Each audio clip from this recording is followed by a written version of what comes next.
Buenas tardes, ¿cómo están? Nosotros venimos a presentar lo de Constitución Política que nos tocó. Mi compañera Catalina Sánchez Jiménez y yo, Manuela Céspedes Ortiz de 11B, le vamos a explicar la evolución de la Constitución en el mundo y en Colombia y la relación que hay entre los derechos humanos y la Constitución Política. Empezaré yo. Esta tuvo lugar en América, por lo cual pudo tomar como base para la creación de las constituciones en el Nuevo Mundo. Fue la promulgación de los derechos del hombre, presentada por Antonio Nariño en 1994. Claro está que solo se limitaba a los derechos humanos y a las libertades básicas del hombre. La primera constitución política que tuvo aplicado en Colombia fue la Constitución española de 1808.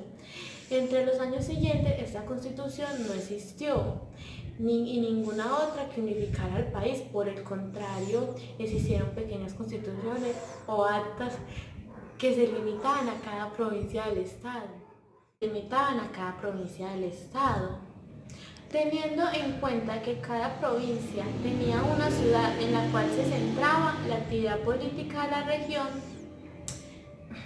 entre las actas y constituciones entre 1810 y 1821 fueron actas de Santiago de Cali del 3 de julio de 1810, acta preconstitucional del Estado Independiente del Socorro en 1810 del 10 de julio, acta del Cabildo Extraordinario de Santa Fe del 20 de julio de 1810 y la acta de las Provincias Unidas de la Nueva Granada 27 de noviembre de 1811, la Constitución de Venezuela el 15 de agosto de 1819 y la Constitución Política de la República de Colombia en 1821. La mayoría de las anteriores se dieron en el pueblo de Colombia perteneciente a España, pero es de saber que alrededor de 1809 surgen los primeros movimientos independientes en Colombia, principalmente reclamando Listo.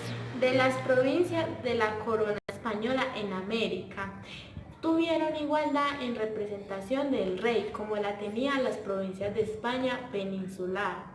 El 15 de febrero de 1819, el Congreso de Angostura realizó en la ciudad que llevaba el mismo nombre que Venezuela. En este congreso se reunieron meses antes de la batalla de Boyacá representantes de Nueva Venezuela, de la Nueva Granada y de Quito, para la creación de la ley fundamental que iba a regir en las tres departamentos. De esa forma, la capital de la Nueva Granada fue Santa Fe en el Congreso de Angostura. Se llegó al acuerdo que un presidente único, el cual fue Simón Bolívar, un vicepresidente cargo en el cual fue nombrado Francisco de la Paula Santander, y el Congreso expidió el 30 de agosto de 1821.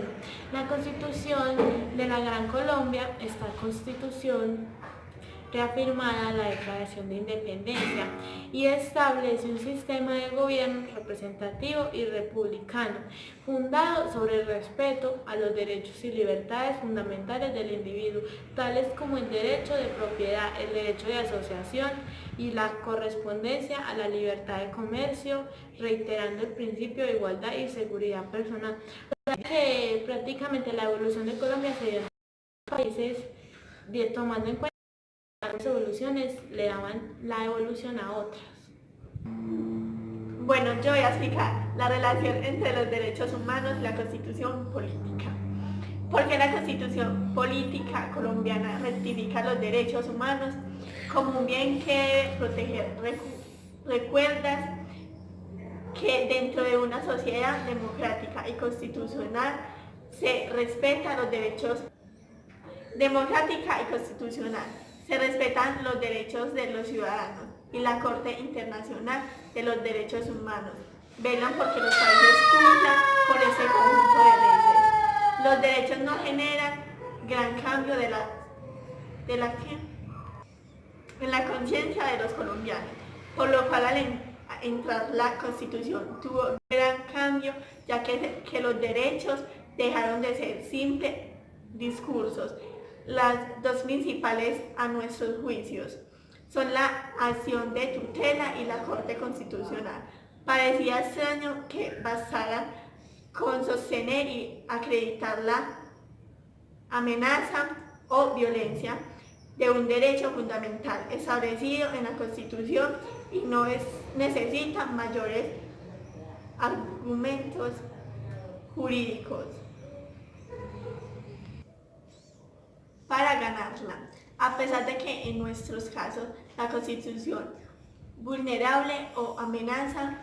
Se recuerda que Colombia en un Estado de Derecho en construcción, la tutela y la Corte en su guardia, ya que la Constitución y los derechos humanos que ella reconoce no serían igual.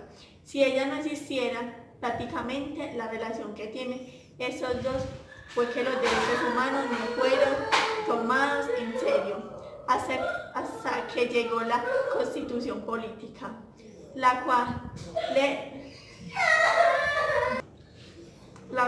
le hizo dar más importancia a eso, lo que nos lleva a decir que ninguno de esos fueron posibles, sin la tutela y la Corte en su guardia, por lo cual se acerca de conclusión que la Constitución ayuda a los derechos humanos, y esos fueron ayudados por un poder mayor, por lo cual es un motivo que celebran esos 20 años. Y esa es la presentación que nosotros hacemos sobre la relación entre los derechos humanos y la Constitución política, y es donde explicamos también la evolución de la Constitución política. Muchas gracias.